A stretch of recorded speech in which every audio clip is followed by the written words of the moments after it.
No sé si soy el único al que le pasa, pero como que con la cuarentena me dan menos ganas de afeitarme. Hay veces que me despierto a la mañana y quiero ir sin afeitarme al hospital, pero ya me ha pasado más de una vez que voy al hospital estando con una barba relativamente normal y vuelvo prácticamente como un hombre lobo. Así que sí, me tengo que afeitar obligatoriamente prácticamente todos los días. No sé por qué les estoy contando esto, pero bueno. Basta de chácharas y podemos poner la intro, señor director.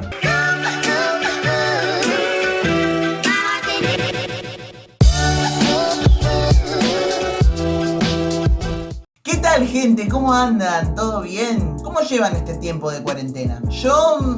Digamos que podría llevarlo un poco mejor, la verdad. Uno pensaría que con esto de que no se puede salir a la calle y de que los niños rara vez contraen coronavirus y si lo contraen no es muy grave, yo que trabajo en un hospital de niños estaría como relativamente más tranquilo. O sea, se supondría que tendría que haber menos consultas en el hospital y eso, ¿no? Pues no, si me pagaran extra por cada fractura de codo que he visto en el último mes o por cada accidente doméstico que he tenido, sería multimillonario. Ay, pero doctor, es que la bendición se aburre tanto en casa. Sí, señora, pero eso no explica que su bendición esté andando en bicicleta por encima del techo. Sí, eso en realidad pasó. Y ese pibe terminó con los dos brazos rotos. Y la sacó barata.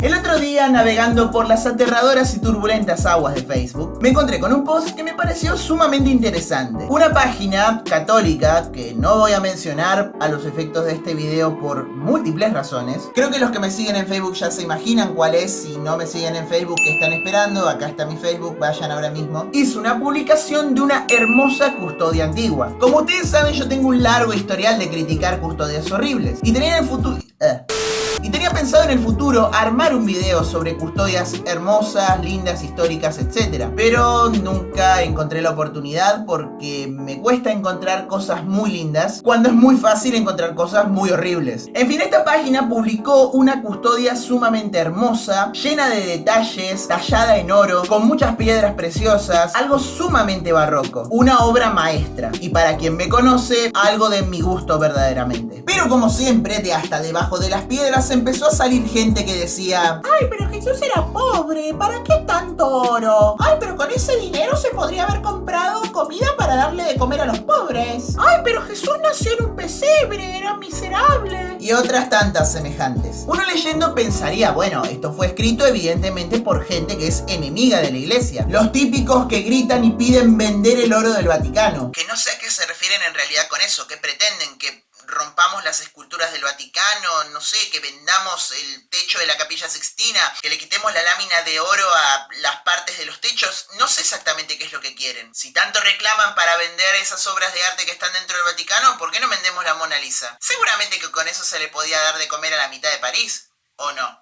Pero no, esto no fue escrito por esa gente. Estos comentarios eran escritas por personas que se llamaban a sí mismas católicas. Mejor dicho, como yo les llamo, protestólicos. O sea, gente que tiene rasgos de protestante, siendo que se llaman a sí mismos católicos. Básicamente católicos que son más protestantes que otra cosa. Primero que nada, aclararle a esa misma gente que Jesús no era pobre. O bueno, no en el sentido actual de la palabra. No era una persona sin casa, no era una persona que no podía comprar comida, no era una persona, no sé, que vivía a la intemperie. Jesús pertenecía a un estrato de la sociedad de aquel entonces que trabajaba arduamente, pero tenía el sustento suficiente para poder vivir. Esto lo sabemos gracias a una clave que nos tira el Evangelio, y esto es el tipo de ofrenda que hizo San José cuando Jesús nace. Según lo que leemos en el libro del Levítico, al momento de presentar a alguien en el templo, se debía presentar una ofrenda, dependiendo de la capacidad económica de cada familia. Los más ricos ofrecían del ganado mayor. Los que tenían un poco menos de dinero podían ofrecer del ganado menor. Los que tenían menos dinero aún podían ofrecer aves. Y por último, la gente que era verdaderamente pobre lo que podía hacer era ofrecer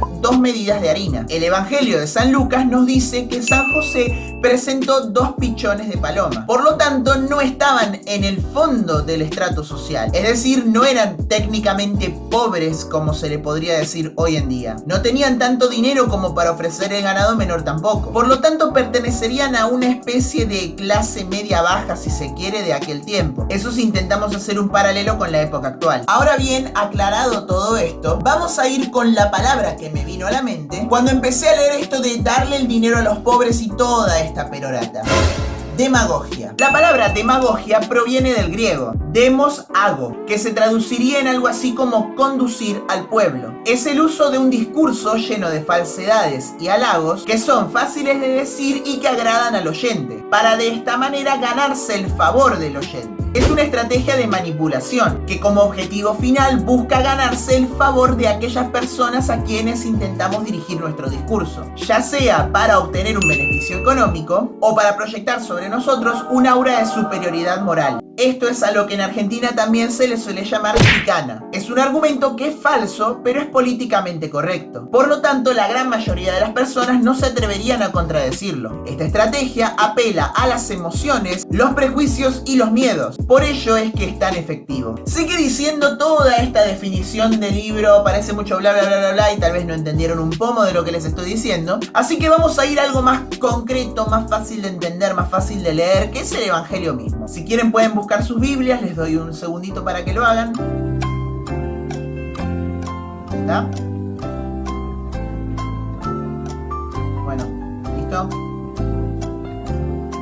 Rápido, que no tengo todo el día para estar acá esperando. Bueno, si no, busquen la Biblia online, no sé, en el teléfono, tal vez tienen la Biblia, no sé, búsquenlo de alguna otra manera. O si no, miren, vamos a hacerlo más fácil, porque si no, si vamos a estar esperando a que ustedes encuentren su Biblia, se los voy a leer yo. Si después quieren buscarlo, es el capítulo 12 del Evangelio de San Juan, versículos 1 al 8. 6 días antes de la Pascua, Jesús se fue a Betania, donde estaba Lázaro, a quien Jesús había resucitado de entre los muertos. Le dieron allí una cena. Marta servía y Lázaro era uno de los que estaban con él a la mesa. Entonces María, tomando una libra de perfume de nardo puro, muy caro, ungió los pies de Jesús y se los secó con sus cabellos. Y la casa se llenó del olor del perfume. Dice Judas Iscariote, uno de los discípulos, el que lo iba a entregar: ¿por qué no se ha vendido este perfume por 300 denarios y se ha dado a los pobres? Pero no decía esto porque le preocuparan los pobres, sino porque era ladrón, y como tenía la bolsa, se llevaba lo que echaban en ella. Jesús dijo: déjala, que lo guarde para el día de mi sepultura, porque pobres siempre tendréis con vosotros, pero a mí no siempre me tendréis. Como pueden ver, el demagogo siempre tiene por detrás alguna intención o algún tipo de beneficio que quiere obtener, ya sea esto el favor del pueblo para defraudarlo como hacen los políticos, o bueno, no todos, una parte de los políticos, pero ya saben a qué me refiero, o ya sea para ponerse a sí mismo en un pedestal y de esa manera dársela con aires de superioridad moral. En el caso de la iglesia, la gente que no maneja verdaderamente capital dentro de las obras de caridad suele ser el segundo tipo. Son gente que quiere un masaje de ego, tirarse flores, dárselas de santos en un pueblo de impíos y gente materialista. No se dan cuenta que tienen todo revestido de oro y los pobres que mueren de hambre. Es muy tentador si nos lo ponemos a pensar. Todos los beneficios de ser reconocido como pobre de espíritu sin nada del esfuerzo, sin nada de la verdadera mortificación y sacrificio que requiere la pobreza de espíritu. Esto también viene de una pobre exégesis de lo que dice el Evangelio. Se hace erróneamente la lectura de que pobreza de espíritu es lo mismo que pobreza material. Y no, la realidad es que la pobreza de espíritu que pide Cristo en las bienaventuranzas es otra cosa. Pobreza de espíritu significa sencillez, significa no querer una vida interior que busque la propia satisfacción y la autorrealización como centro, y no creer que el propio espíritu puede trascender por sí solo las cosas humanas, llegando a un plano superior de existencia mediante la sola introspección. Esto es muy similar a lo que creen los budistas en realidad. Esto de llegar a la iluminación solo a través de la meditación. Esa idea de que la espiritualidad lo es el 100% de todo es una idea errónea y es una mala interpretación de lo que es la pobreza de espíritu. Pobreza espiritual también significa que el crecimiento espiritual de uno no depende sola y exclusivamente de las obras de caridad que yo realizo. Es decir, no depende pura y exclusivamente del dinero que yo dé, de la comida que le dé a los pobres, ya que esto es un reductivismo que ve al hombre solamente como un cuerpo y no tiene cura de su alma. Esto es muy largo y engorroso, lo trata Santiago en su carta, y es algo de lo que voy a hablar en un video en donde vamos a discutir un poco la diferencia entre filantropía y caridad, que son dos términos que a la primera vista pueden parecer similares, pero Pero no. Lo importante que quiero que se lleven de este video es, primero que nada, no confundir conceptos. Pobreza espiritual con pobreza material, por ejemplo. Y no creer que siempre una persona que dice tener buenas intenciones y que dice pensar en los pobres, verdaderamente piensa en los pobres. Muchas veces esa persona es un demagogo. Una persona que te dice lo que querés escuchar a fin de que vos le reconozcas en él una santidad, una perfección. Es la típica persona que busca un masaje de ego, que busca que le digan qué tan buena persona es. Es una persona hambrienta de reconocimiento y que esa es su única motivación. Y se vale de la estrategia más vil, que es utilizar como instrumento la pobreza de los demás. En fin, ese fue el video de hoy. Espero que les haya gustado, que se hayan reído un poco, que hayan reflexionado otro poco. Si verdaderamente les gustó, no se olviden de darle me gusta a este video. Si quieren compartirlo, compártanlo. Suscríbanse a este canal también. Subo videos una vez cada vez que puedo, que eso vendría a ser más o menos una vez al mes. Tal vez un poco más, depende. Cuando este virus de porquería se termine, tal vez sea un poquito más seguido. Tal vez, no prometo nada. Y si quieren un poco más de noticias de mí, pueden seguirme en mis redes sociales, que acá se las dejo. Ahí sí publico más seguido. A veces. Ponele. Y nos vemos muy pronto. Un abrazo muy grande. Ave María y adelante.